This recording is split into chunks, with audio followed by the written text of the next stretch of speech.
they've done a really good job in the upstate, bringing all the groups together, and that's the model we're sort of working on, how they did it to bring us. Next question. Do you support and would you continue to support Representative Gary Smith's personhood bill? The what? The personhood bill. Yes. How do you feel about same-sex marriages? They're unconstitutional in South Carolina, and I led the effort to have the Constitution Amendment to say so. How do you feel about President Obama's order that there will be more gender requirements like don't ask, don't tell, and all homosexuals be accepted in military service? I think he's making a bad mistake. What is your feeling on property taxes? Is it an unfair tax? States without property and income taxes appear to have more resiliency and are more prosperous in the current economy. I think you mean the real property tax? Yeah.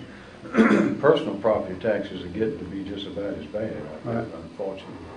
I think they're too high. I think I know just from my own experience with property that we own and that I hear from people, they're just going out the roof, and I know that they're becoming enormous.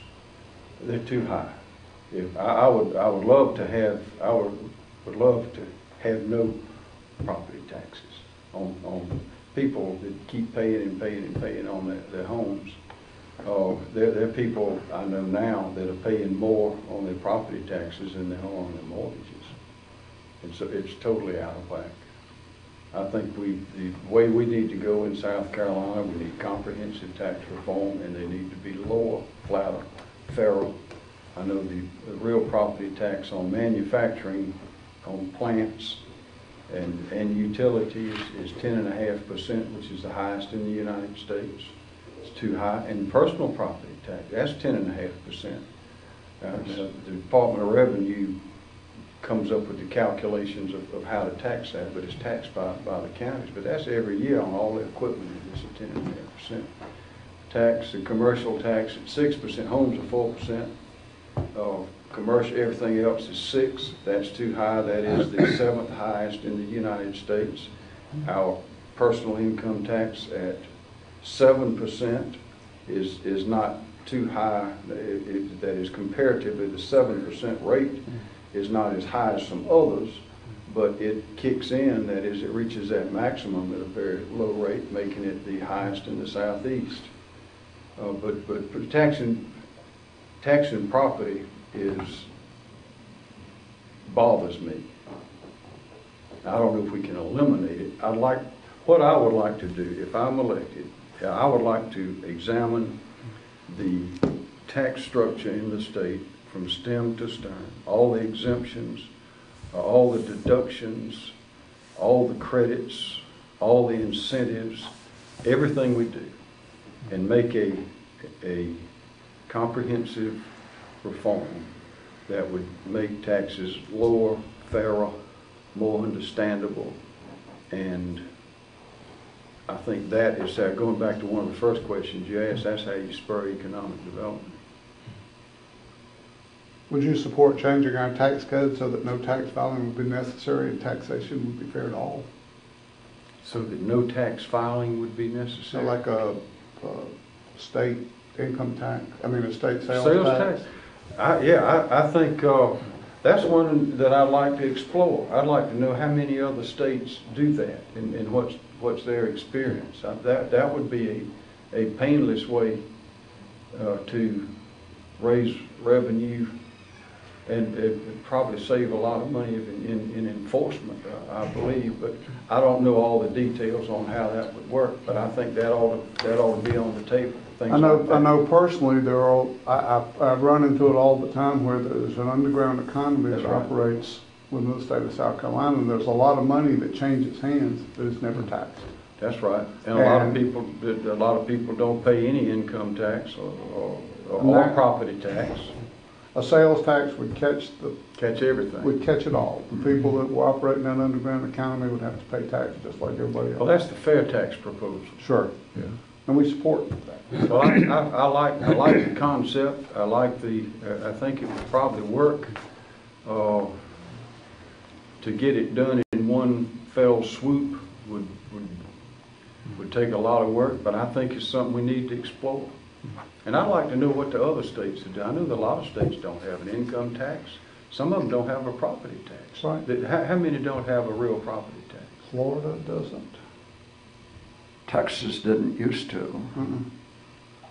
Mm-mm. There's one or two that have changed recently. Tennessee at one time didn't. I don't know what their current. So I can't name all the states right now, but I know those two. North Carolina didn't used to have a property tax, but now they do. Well, I'd love to not have to pay a property tax. Gracious. I just And want there are a lot of The old. one that bugs me is the automobile taxes.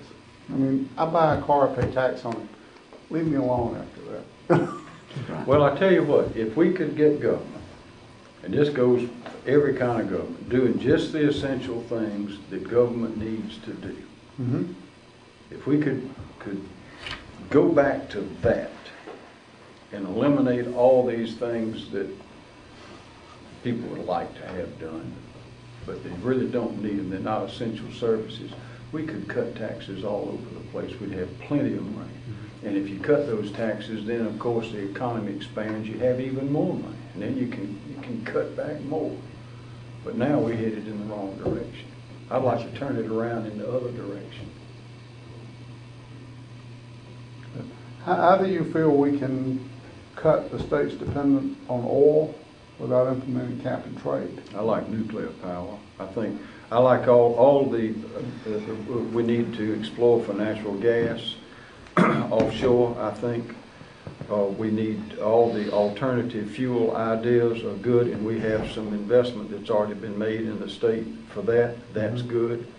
I think, but we already have a nuclear capacity that is more than most states, and people here understand it. They're not scared of it. It is clean, and in the long run, it is inexpensive.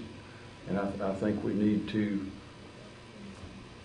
if we could get the Congress to allow to remove the impediments to the construction, the delays that are always inherent in construction like that, I think it'd be easier to build the nuclear plants. And I really think that's a big part of the answer. And also in South Carolina, we have 7 nuclear reactors here in 4 different places.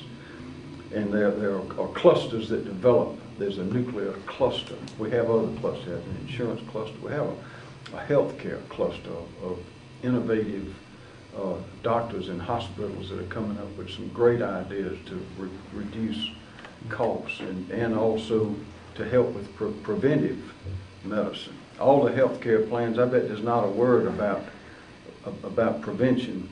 That is about people taking care of themselves. Right. There's not, I bet there's not a word about that in there, about diet or exercise or any of those kind of things. But anyway, we have a lot of we have some of the most innovative people in the whole world that are right here in South Carolina. We have retired people that have moved here that are an enormous asset. They're a brain trust. And a lot of retired military officers are here who are ready and willing to help. And if I'm elected, I'd ask them. I'd get them involved. But again, nuclear power, I think nuclear power is a big part of the answer, not only for us in this state, but for the country. Well, it might eventually be used, I understand, to power vehicles. That's right. Trucks and cars. That is correct. That's correct. And that's another reason why I filed before the Nuclear Regulatory Commission and also in the Fourth Circuit Court of Appeals when President Obama issued instructions to the Department of Energy to seek permission to withdraw the government's application before the Nuclear Regulatory Commission to open Yucca Mountain. It's already built. I think all they have to do is open the door almost. Put the end door. Yeah. And he has now reversed it because of Harry Reid, as you know, and or maybe other reasons as well. But the country has spent over $10 billion, that is the people paying into, that are buying nuclear power and paid in. South Carolina's paid in $1.2 billion for a $10 billion project, and now he wants to shut that. So we have filed, the state has filed in those 2 places, and we have